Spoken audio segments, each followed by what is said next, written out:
Brasília, 21h42. A cidade parecia mais silenciosa do que o habitual. No céu, as luzes dos prédios do setor militar urbano competiam com as estrelas, mas na cabeça de General Alícia Moreira, o céu estava longe. A mente dela girava rápido, calculando riscos, revendo rotas, reorganizando prioridades. Ela tinha acabado de sair de uma reunião a portas fechadas no Palácio do Planalto. Sigilo absoluto. Mas havia algo no ar naquela noite. Algo errado. Vestida, de forma discreta, blazer escuro, calça social e um colar de pérolas herdado da mãe, Alícia não parecia uma das pessoas mais poderosas das Forças Armadas. E era justamente isso que ela queria. Discrição. O carro oficial que a levava de volta ao alojamento passou pela Avenida das Nações. O motorista, Sargento Lima, percebeu algo estranho. Um carro preto o seguia desde o Ministério da Defesa. General, a senhora quer que eu faça o protocolo de segurança B? Perguntou ele sem virar a cabeça. Alícia não respondeu de imediato. Estava olhando uma mensagem criptografada que acabara de receber em seu celular funcional. Informações comprometidas. Desconfie até da farda. Retorne pela rota C. Cuidado com os civis armados. Ela olhou para o retrovisor e viu o carro preto se aproximando. Desvie pela L4. Agora, o sargento não hesitou. Acelerou, fazendo uma curva brusca que quase derrubou uma moto. O carro preto hesitou por alguns segundos. Depois acelerou atrás deles. Mas não foi o carro preto que os parou. Foram 2 viaturas da PM, saindo abruptamente de uma esquina e fechando o caminho. Giroflex ligados, sirenes estourando no ouvido. 3 policiais desceram armados, gritando: "Mãos para cima, desçam do veículo!" O sargento Lima tentou argumentar, mas foi arrastado pela porta do motorista. Alícia permaneceu sentada, respirou fundo, sabia o protocolo, sabia a farda. Sabia também que nenhuma daquelas vozes gritando parecia preocupada em ouvir. "Desça do carro, agora!" Ela abriu a porta lentamente, mantendo as mãos visíveis. Um dos policiais a empurrou contra o capô com brutalidade, arrancando a bolsa de sua mão e a algemando com força. O rosto dele estava suado, furioso. O nome na farda, Soldado Ferreira. "Documento, senhora.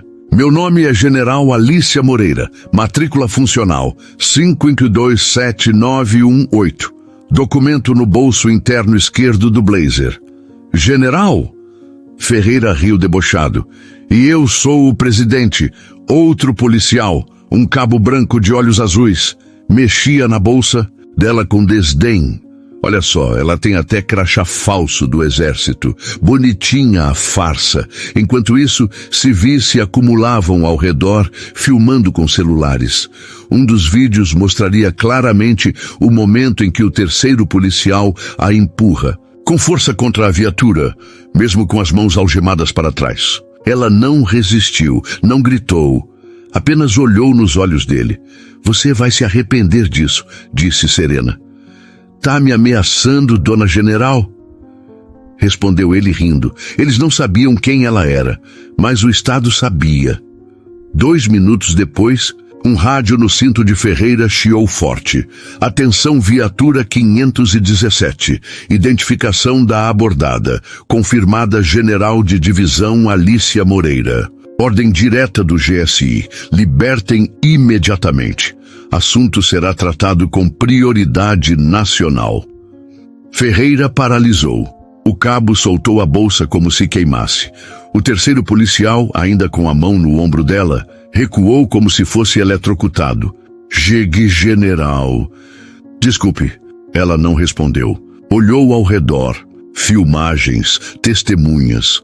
A câmera de um menino gravava tudo com precisão. Ela fez questão de olhar para ele e dizer em voz firme: "Continue gravando. A verdade precisa ser vista." A algema foi retirada. O braço dela estava vermelho.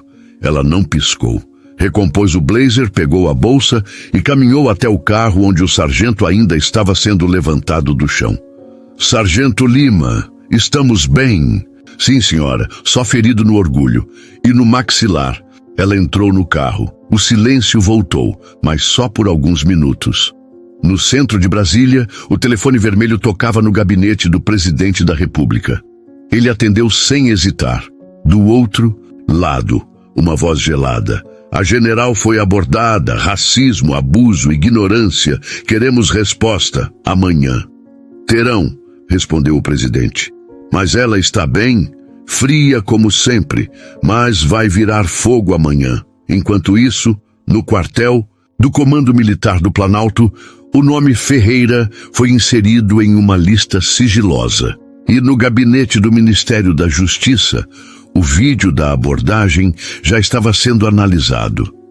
Naquela noite, os 3 policiais ainda não sabiam, mas tinham tocado num pilar do poder que não perdoa o erro. Uma mulher negra que chegou onde muitos não queriam que ela estivesse, e ela estava só começando a responder. O sol ainda nem havia surgido por completo sobre o eixo monumental, mas Brasília já estava fervendo. Nos bastidores do poder, a humilhação da general Alícia Moreira havia se tornado o centro de uma tempestade política, midiática e institucional. Vídeo da abordagem já circulava com força no X, antigo Twitter, no TikTok e no Instagram. O trecho em que ela diz, continue gravando, a verdade precisa ser vista, havia viralizado. Em poucas horas, era manchete nos principais veículos de imprensa. General negra é algemada por PMs em abordagem racista. Planalto se pronuncia. Continue gravando. A frase que incendiou Brasília. Crise institucional após abordagem. Ilegal de militar da alta cúpula. No gabinete da presidência, o clima era de guerra. O presidente, homem experiente, progressista moderado, militar da reserva, tinha uma ligação antiga com Alícia. Ele sabia exatamente quem ela era.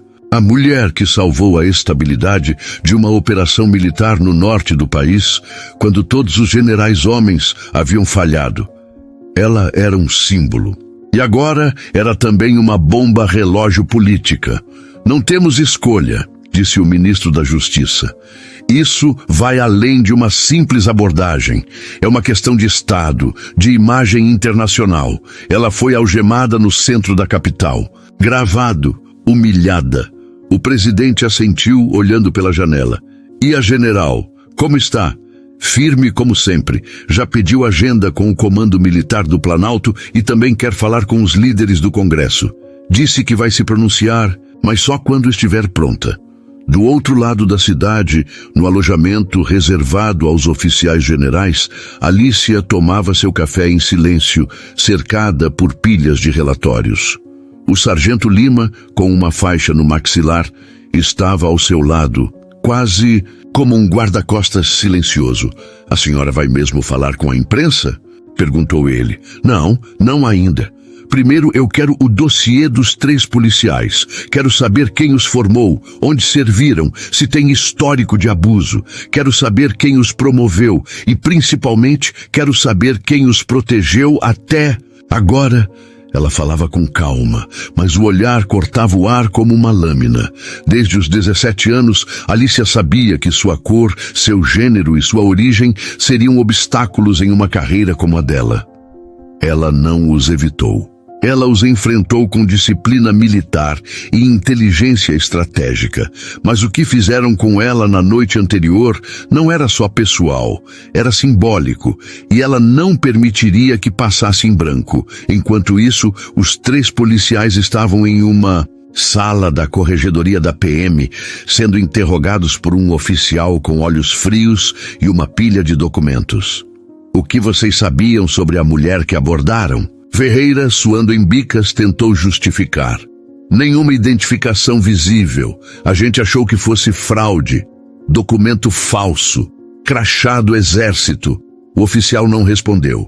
Apenas passou uma folha com a ficha da general. 30 anos. De serviço, 3 missões internacionais, medalha de honra, comandante de operações especiais, líder do programa de inclusão de mulheres nas forças. Isso é o que vocês chamam de suspeita comum? O oficial perguntou sem levantar. Os 3 ficaram em silêncio. Do lado de fora, protestos já começavam a tomar forma. Pequenos grupos de mulheres negras, ativistas e militares da reserva começaram a se manifestar em frente ao Congresso. Faixas, cartazes, vozes ecoando. Ela não estava sozinha. Se ela pode ser algemada, todas podemos. Farda não. Apaga o racismo. Eram só dezenas naquele início de manhã, mas as imagens estavam se espalhando rapidamente e ganhando apoio. No Congresso, a oposição tentava transformar o caso em uma falha isolada. Mas os aliados do governo estavam articulando algo mais agressivo, uma CPI sobre racismo institucional nas forças de segurança. No meio disso tudo, o celular de Alicia tocou. Era o presidente. General, espero que esteja bem. Estou viva. O senhor viu o vídeo? Vi, e quero que saiba que terá todo o nosso apoio. Isso vai ser tratado com o peso que merece. Alicia respirou fundo. Não quero apoio, senhor. Quero resultado. Quero justiça. E quero que isso nunca mais aconteça com ninguém. Nem com a soldado mais nova da base, nem com a civil mais invisível. Da periferia, o presidente ficou em silêncio por alguns segundos. E o que a senhora pretende fazer? Falar. Mas não com a imprensa. Com quem então? Com o Brasil inteiro. A manhã daquele dia amanheceu diferente em Brasília e em todo o Brasil. Era o dia em que a general Alicia Moreira iria romper o silêncio. O auditório da TV Brasil estava lotado. Câmeras posicionadas, luzes acesas, técnicos ajustando o som e o cenário. Alicia entrou com passos firmes, trajando o uniforme verde-oliva impecável, medalhas alinhadas no peito. O silêncio tomou conta quando ela sentou à mesa. O apresentador iniciou a transmissão ao vivo. Boa tarde, Brasil. Hoje temos uma mensagem importante de alguém que representa a coragem e a resistência do nosso país. A general Alicia Moreira. Ela sorriu levemente e começou. Boa tarde. Ontem à noite fui abordada de forma abusiva e racista por policiais militares aqui na capital. Fui algemada, humilhada e desacatada, mesmo portando todos os documentos e cumprindo minha função. Ela fez uma pausa, deixando que o peso das palavras penetrasse no silêncio. Não sou vítima apenas por ser uma oficial das Forças Armadas. Sou vítima por ser negra. E essa realidade precisa ser enfrentada de frente. As câmeras mostraram imagens do vídeo da abordagem que já circulava nas redes sociais, emoldurando suas palavras. Racismo não é opinião, é crime. Não pode ser tolerado dentro ou fora das instituições. Minha luta é para que todos os brasileiros tenham o direito de viver e servir sem medo, sem preconceito e sem violência. Ela falou com firmeza, com voz clara e olhos brilhantes de emoção. Controlada. Quero que saibam que o Brasil tem mulheres e homens capazes, profissionais dedicados, prontos para defender este país com honra. Mas precisamos derrubar o muro do silêncio e enfrentar a verdade que insiste em ser escondida. Durante a entrevista, o telefone do presidente não parava de tocar. O impacto foi imediato. As redes sociais explodiram. Hashtags como Gela General Alicia, Racismo Nunca Mais e Gino Justiça para Alicia dominaram as tendências. No Congresso, os líderes já preparavam os discursos e os pedidos oficiais de investigação. O ministro da Justiça convocou uma coletiva. O governo condena veementemente qualquer ato de abuso de autoridade e racismo. Estamos agindo com rapidez para garantir que todos os responsáveis sejam punidos exemplarmente. Enquanto isso, no Comando Militar do Planalto, Alicia recebia apoio de colegas e aliados, mas também sentia o peso de inimigos discretos. Alguns comandantes viam na repercussão uma ameaça à estabilidade das instituições. Outros enxergavam uma oportunidade para abrir um debate necessário. Naquele mesmo dia, o trio de policiais foi formalmente afastado e as investigações começaram a ser conduzidas pela Corregedoria da PM e pela Polícia Federal.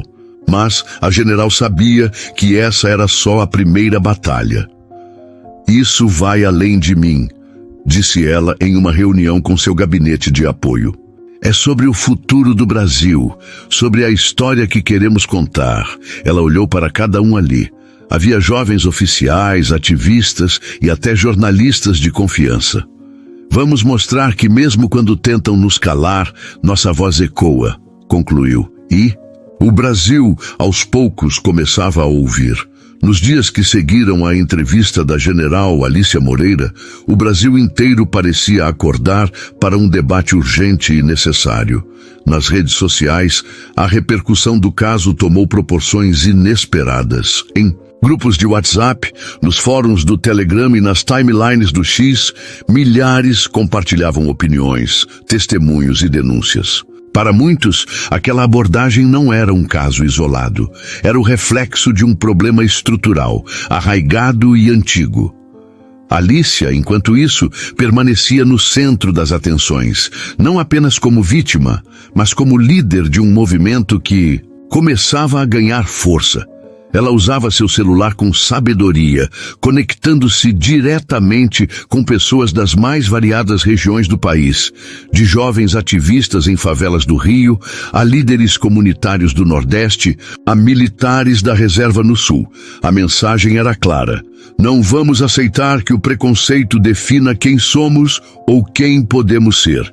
A pressão para que ela se tornasse porta-voz de uma causa maior aumentava a cada dia, mas Alicia mantinha os pés no chão. Sabia que havia um delicado equilíbrio entre a luta legítima contra o racismo e a necessidade de preservar a ordem institucional. Enquanto isso, os ataques também vinham de todos os lados.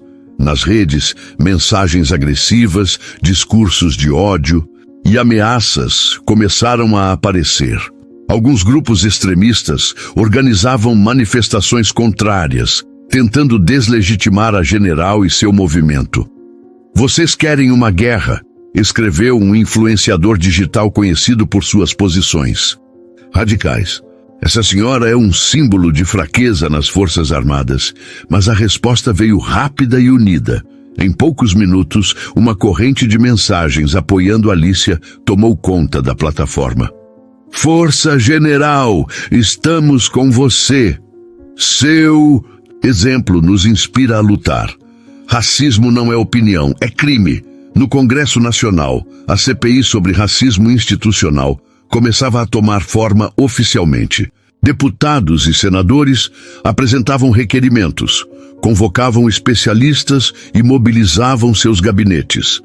A general também recebeu convites para palestras e eventos sobre direitos humanos, igualdade racial e liderança feminina. Ela aceitou alguns, sempre reforçando a importância da união entre as forças e a sociedade civil. Na noite de um desses eventos, em um auditório lotado, Alicia fez um discurso que entrou para a história. A verdadeira força de uma nação está na coragem de seus filhos e filhas de enfrentar as injustiças, mesmo quando o preço é alto. Racismo não pode ser um capítulo escondido em nossa história. Tem que ser o motivo pelo qual nos levantamos, juntos, para mudar o rumo. Enquanto isso, no submundo das instituições, a investigação sobre os policiais avançava.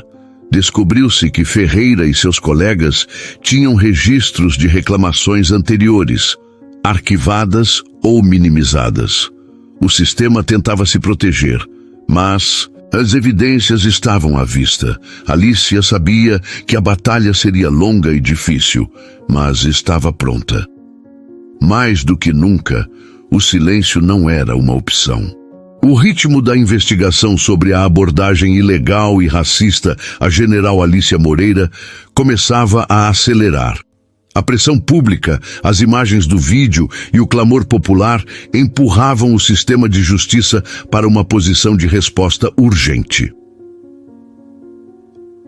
Na sede da Corregedoria da Polícia Militar, o delegado responsável pelo caso se reunia com sua equipe. Eles haviam reunido depoimentos, analisado o histórico dos policiais e consultado registros internos. O quadro que emergia não era apenas de um ato isolado de racismo, mas de um padrão silencioso, persistente. Enquanto isso, Alícia se mantinha firme, porém distante dos holofotes.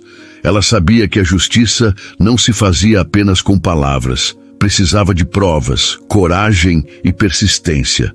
No Palácio do Planalto, um encontro secreto ocorria entre membros do governo e representantes das Forças Armadas. A palavra de ordem era uma só: transparência, mas sem desestabilizar.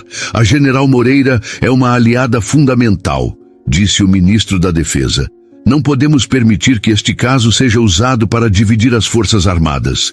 O presidente assentiu, mas estava claro que queria resultados concretos. A sociedade exige respostas. E eu quero que o Brasil veja que fazemos diferente, que não toleramos racismo nem dentro nem fora das nossas instituições. Em paralelo, os 3 policiais envolvidos aguardavam o desenrolar das investigações. Ferreira, especialmente, via sua carreira desmoronar rapidamente. A pressão era imensa. Eu só estava cumprindo o que achava certo.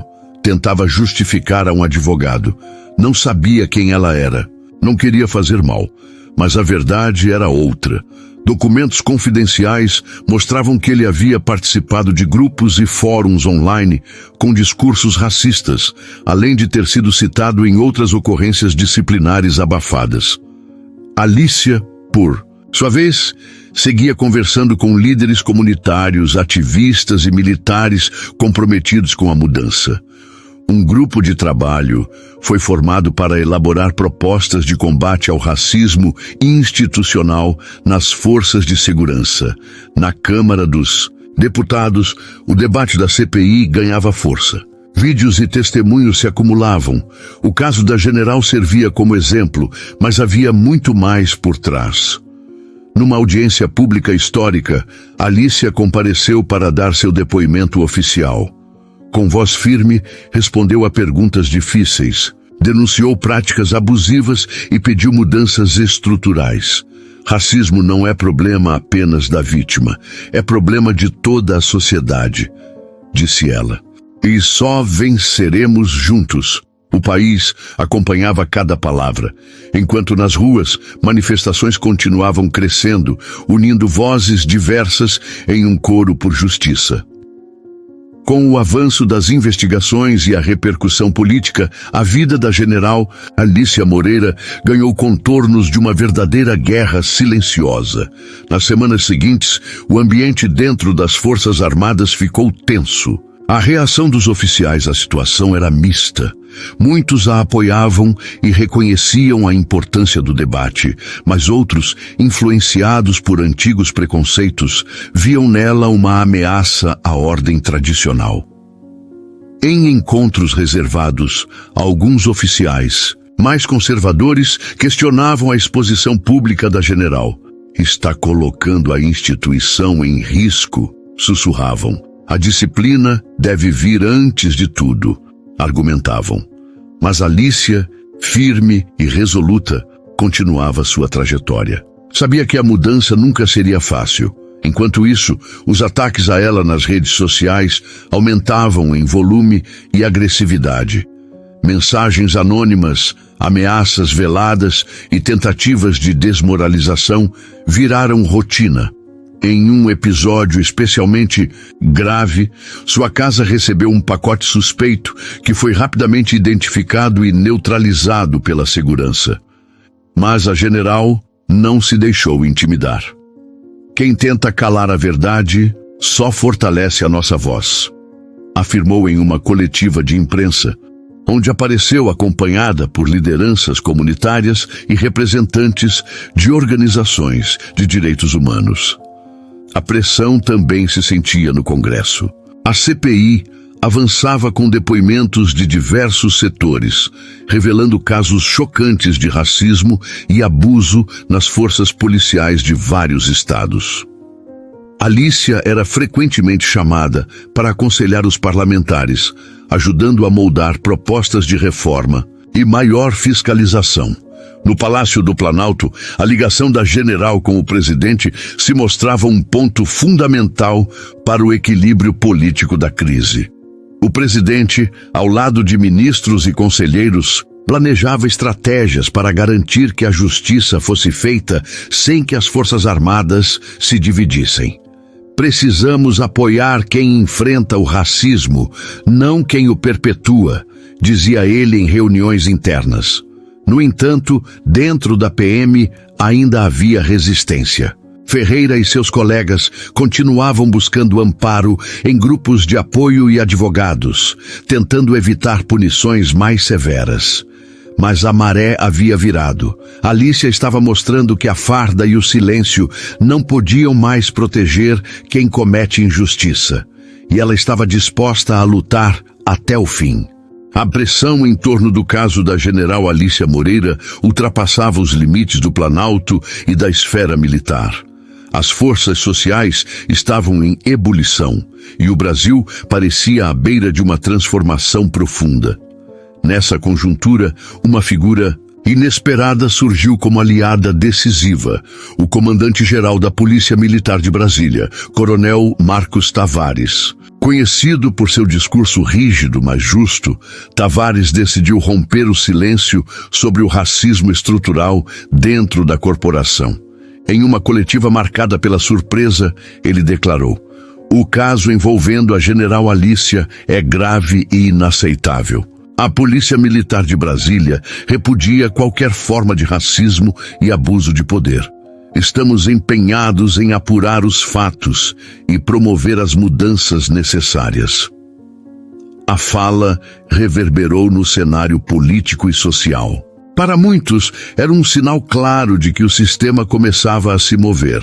A partir dali, Tavares passou a atuar como interlocutor entre a Corregedoria, o Comando Militar e os movimentos sociais que apoiavam a general.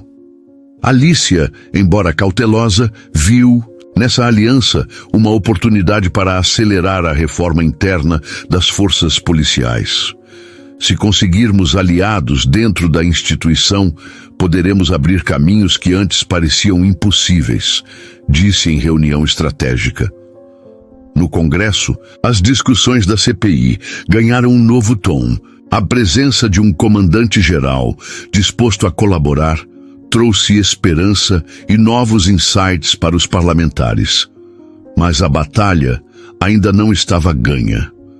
Ferreira e seus comparsas tentavam recorrer às brechas jurídicas e políticas para escapar das punições. Além disso, setores conservadores do Congresso iniciavam uma campanha para deslegitimar a CPI, acusando-a de politizar as forças de segurança. No meio disso tudo, a popularidade da general Alícia só crescia. Ela se transformava em símbolo de resistência e renovação. Em um evento promovido por ONGs e lideranças afro-brasileiras, ela foi ovacionada ao subir ao palco e discursar. A verdadeira mudança só acontece quando enfrentamos nossos próprios fantasmas. Racismo não é problema do outro, é problema nosso, de todos. A multidão respondeu com aplausos e gritos de apoio. Alícia sabia que, com aliados como Marcos Tavares, a chance de transformar o sistema era real, mas também entendia que a luta seria longa, difícil e cheia de desafios. Enquanto o Brasil acompanhava atentamente os desdobramentos do caso da general Alícia Moreira, sombras do passado começavam a emergir, revelando camadas profundas da história de racismo dentro das forças de segurança. Alícia recebeu um dossiê anônimo, com documentos, fotos e relatos que remontavam décadas. registros de casos abafados, denúncias ignoradas, perfis de oficiais que carregavam preconceitos enraizados. Ela percebeu que a luta não era apenas contra os policiais que a abordaram naquela noite, mas contra um sistema construído sobre muros invisíveis. Entre os documentos havia o relato de uma antiga soldada negra que na década de 1980 fora vítima de humilhações e discriminações silenciosas dentro do exército. Seu nome fora apagado das estatísticas oficiais, mas sua história continuava viva nos relatos das veteranas. Alicia sentiu o peso da responsabilidade. Não podemos deixar essas vozes serem esquecidas novamente, disse ao seu grupo de trabalho. Com o apoio do coronel Marcos Tavares, começaram a organizar um arquivo histórico que reunisse as denúncias e testemunhos das vítimas, com o objetivo de criar um programa de reparação e educação dentro das instituições. Mas essa iniciativa gerou resistências. Oficiais conservadores começaram a fazer pressão para que o dossiê fosse mantido em segredo. Isso vai dividir as Forças Armadas, alertavam. Precisamos preservar a disciplina, argumentavam. Mas Alicia sabia que o silêncio era cúmplice. Em uma entrevista coletiva, ela defendeu o projeto. Enfrentar o passado é o primeiro passo para construir um futuro justo e igualitário. Se não reconhecermos as feridas antigas, jamais poderemos curá-las. As palavras ecoaram em todo o país. Ativistas e historiadores se uniram à causa, e as redes sociais receberam uma nova onda de depoimentos e mobilizações. O governo, pressionado pela opinião pública, destinou recursos para a criação de um centro de memória e estudos sobre racismo nas forças de segurança. Enquanto isso, Ferreira e seus colegas enfrentavam acusações mais pesadas, com a descoberta de envolvimento em grupos racistas dentro da corporação. O cerco se fechava.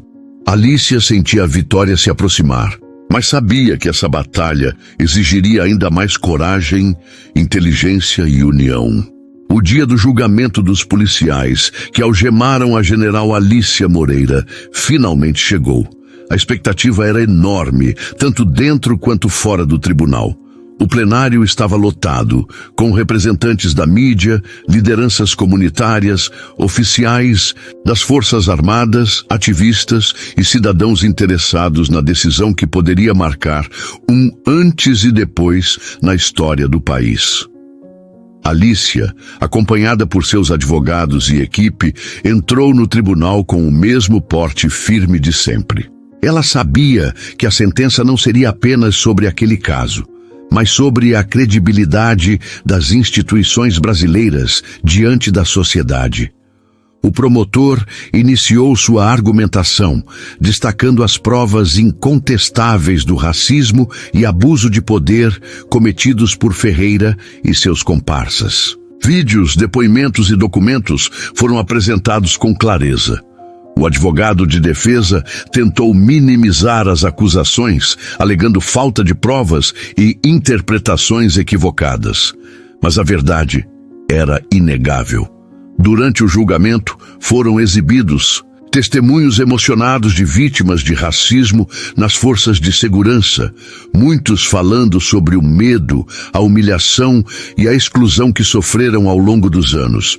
Alicia prestou seu depoimento com coragem e serenidade, reafirmando sua luta por justiça e igualdade.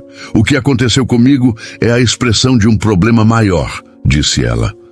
Uma ferida que só será curada com reconhecimento e transformação. Após horas de julgamento, o veredito foi anunciado. Os réus são considerados culpados pelos crimes de abuso de autoridade e racismo, condenados a penas que variam entre 5 e 10 anos de reclusão, além da expulsão das corporações militares. A notícia repercutiu imediatamente. Nas ruas, manifestações de apoio cresceram ainda mais e os líderes políticos reforçaram o compromisso com reformas estruturais. Alicia recebeu mensagens de agradecimento e solidariedade de todo o país, mas não celebrou de imediato. Essa vitória é importante, disse a seus aliados, mas a verdadeira mudança está apenas começando. O julgamento serviu para abrir portas para uma série de reformas nas instituições militares e policiais, focadas em combate ao racismo e fortalecimento da transparência. No Planalto, o presidente anunciou medidas concretas e programas de capacitação para os agentes de segurança. Alicia continuava sua missão, ciente de que o Brasil estava assistindo a uma nova era. O sol da manhã brilhava forte sobre Brasília quando a General Alicia Moreira caminhava em direção ao Palácio do Planalto.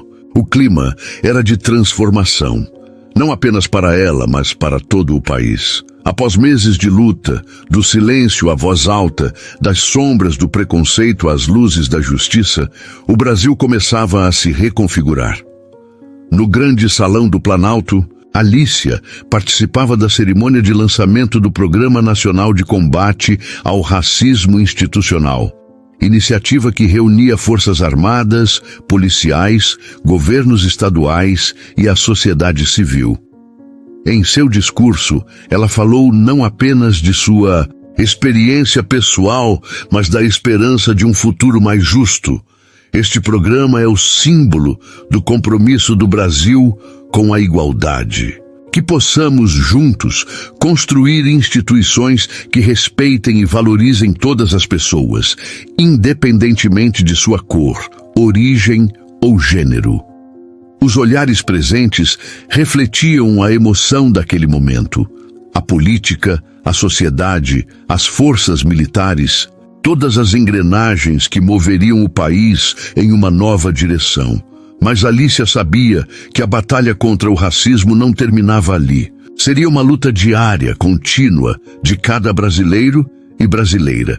Depois da cerimônia, enquanto conversava com o presidente e líderes dos movimentos sociais, ela sentiu que a ligação que mudou tudo, a sua história, o seu nome, a sua voz, era mais do que um símbolo, era um chamado à ação.